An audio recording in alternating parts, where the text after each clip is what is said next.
नमस्कार विद्यार्थियों। हम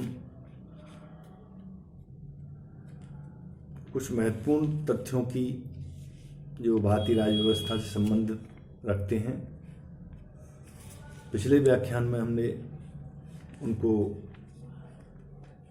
देखा। उसी क्रम में हम कुछ और हैं उनको भी लेते हैं। भारत की संसद राष्ट्रपति, लोकसभा व राज्यसभा से मिलकर बनती है। यानी संसद में अक्सर यह प्रश्न जब पूछा जाता है तो बच्चों के द्वारा इसे लोकसभा और राज्यसभा से मिलकर ही बनाकर छोड़ दिया जाता है, लेकिन वह गलत है।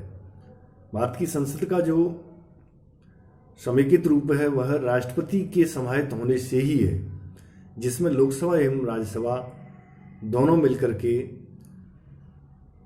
राष्ट्रपति को जोड़ते हुए बनती है।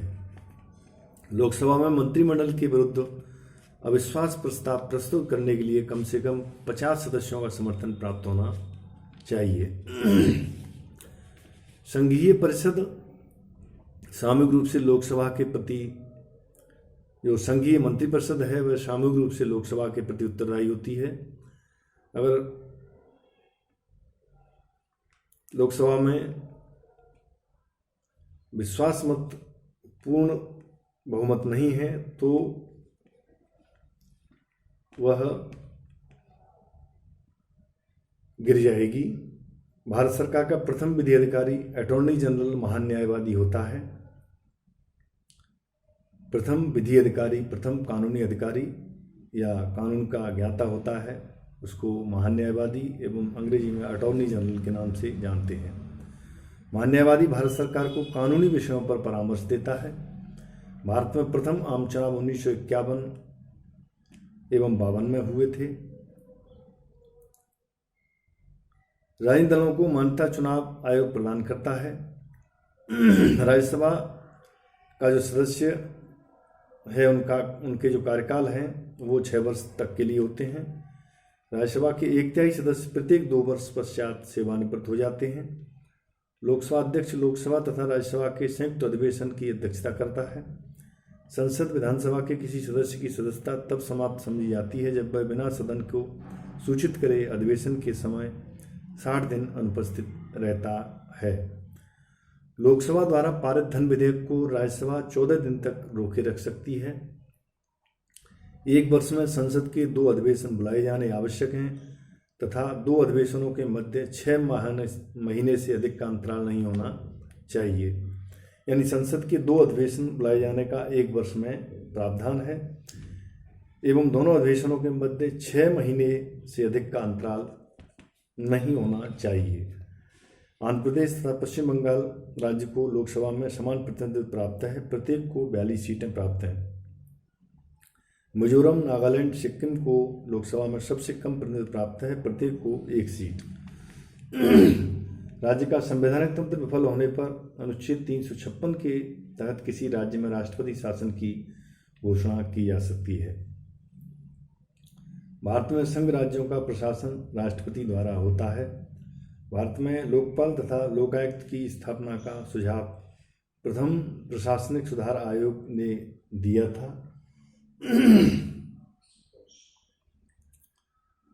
35वें संविधान संशोधन से सिक्किम को भारत का सह राज्य बनाया गया एवं 36वें संविधान संशोधन 1975 से सिक्किम को भारत का 22वां पूर्ण राज्य बनाया गया। भारत का 26वां राज्य झारखंड को बनाया गया।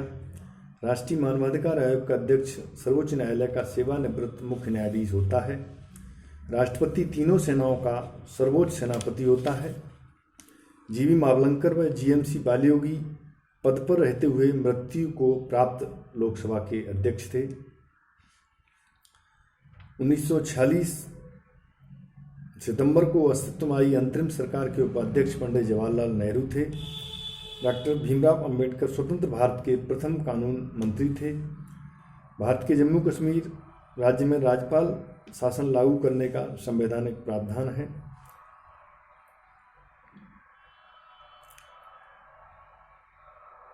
लेकिन हम देखते हैं यहाँ कि बंदी प्रत्यक्षीकरण रिट व्यक्तिगत स्वतंत्रता की सुरक्षा प्रदान करती है। राज्य मंत्रिपरिषद सामूहिक रूप से विधानसभा के प्रति उत्तरदायी होती है। निर्वाचन आयोग संघ लोक सेवा आयोग वित्त आयोग एवं संवैधानिक संस्था है, जबकि योजना आयोग एक गैर संवैधानिक संस्था है। योजना आयोग को समाप्त कर दिया गया है एवं नीति आयोग को इसकी जगह स्थापित किया गया है। 73वें संविधान संशोधन अधिनियम 1952 से पंचायती राज संस्थाओं को संवैधानिक दर्जा प्रदान किया। लोक लेखा समिति नियंत्रक महालेखा परीक्षक की रिपोर्ट का निरीक्षण करती है। संविधान के अनुच्छेद 370 में जम्मू कश्मीर को विशेष राज्य का दर्जा दिया गया, लेकिन ध्यान रहे 370 को अब समाप्त कर दिया गया है एवं वहाँ पर अब पहले वाली स्थिति नहीं है। जो 370 एक अलग संवैधानिक दृष्टिकोण या अलग दर्जा देने वाला मामला था, उसको पूरी तरह से वर्तमान सरकार ने पिछले कार्यकाल में समाप्त कर दिया था। संविधान सभा में मौलाना आज़ाद ने वयस्क मताधिकार को 15 वर्षों के लिए स्थगित करने की बात कही थी। किसी भी राज्य में अनुच्छेद 356 के तहत राष्ट्रपति शासन की अधिकतम अवधि 3 वर्ष है।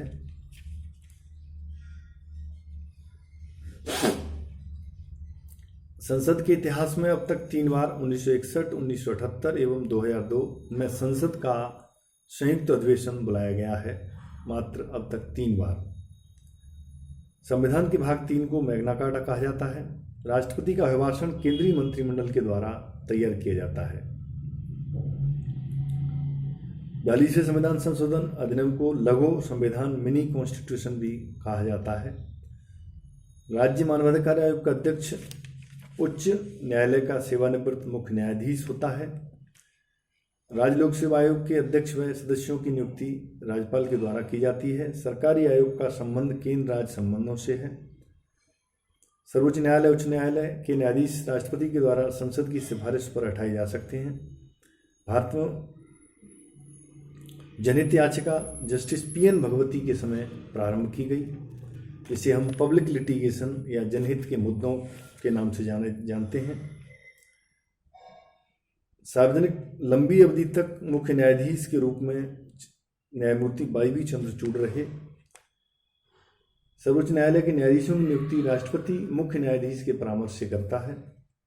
सर्वोच्च न्यायालय व उच्च न्यायालय के न्यायाधीश कदाचार तथा असमर्थता के आधार पर उठाए जाते हैं। राज्यसभा संसद का स्थायी सदन है जो कभी भंग नहीं होता। संविधान के अनुच्छेद 143 के अधीन राष्ट्रपति किसी सार्वजनिक महत्व के प्रश्न पर उच्चतम न्यायालय से परामर्श ले सकता है। निर्वाचन आयोग राष्ट्रपति, उपराष्ट्रपति, संसद व राज्य विधानमंडलों के चुनाव कार्य संपन्न करवाता है। संविधान की 8वीं अनुसूची में 22 क्षेत्रीय भाषाओं का उल्लेख है। लोकसभा का नेतृत्व प्रधानमंत्री करता है। कैबिनेट सचिवालय प्रधानमंत्री के अधीन कार्य करता है। लोकसभा सदस्यों को शपथ राष्ट्रपति अथवा उसके द्वारा अधिकृत व्यक्ति दिलाता है। भारतीय संविधान भारत की जनता द्वारा स्वीकृत है। पंचवर्षीय योजना का अनुमोदन तथा पुनर्निरीक्षण राष्ट्रीय विकास परिषद द्वारा NDC द्वारा किया जाता है। न्यायिक पुनरीक्षण अमेरिका के संविधान से ली गई एक प्रथा है, या हमारे यहाँ जो जुडिशियल रिव्यू को आंशिक रूप से लिया गया है। भारतीय संविधान में बजट को वार्षिक वित्तीय विवरण कहा जाता है। 1866 में इलाहाबाद उच्च न्यायालय की स्थापना हुई थी। गुवाहाटी उच्च न्यायालय 7 राज्यों का उच्च न्यायालय है। इलाहाबाद उच्च न्यायालय में न्यायाधीशों की संख्या सबसे अधिक है। भारत के चलित न्यायालय या जिसको मोबाइल कोर्ट के नाम से जानते हैं, इसको डॉक्टर APJ अब्दुल कलाम, जो भारत के मिसाइल मैन एवं अविवाहित के रूप से राष्ट्रपति थे, उनके दिमाग की ये पूरी तरह से उपज थी कि मोबाइल कोर्टों को स्थापित किया जाए।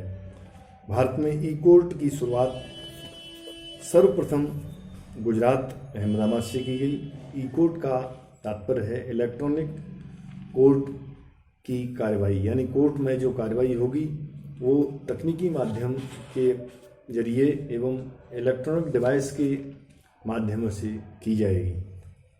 तो इस तरह से ये प्रमुख जो बिंदु हैं ये हमें अपने स्मृति में रखने होंगे। ये इस विषय से पूरी तरह संबंध रखते हैं और ये आवश्यक है कि कहीं पर भी इन प्रश्नों को छोटे छोटे रूपों में एक एक दो दो नंबर के रूप में पूछा जा सकता है एवं विभिन्न प्रतियोगी परीक्षाओं में तो इनका आना स्वाभाविक ही है, लेकिन अकादमिक परीक्षाओं में भी ये इस विषय में पूरी तरह से प्रश्न पूछे जाते हैं। धन्यवाद।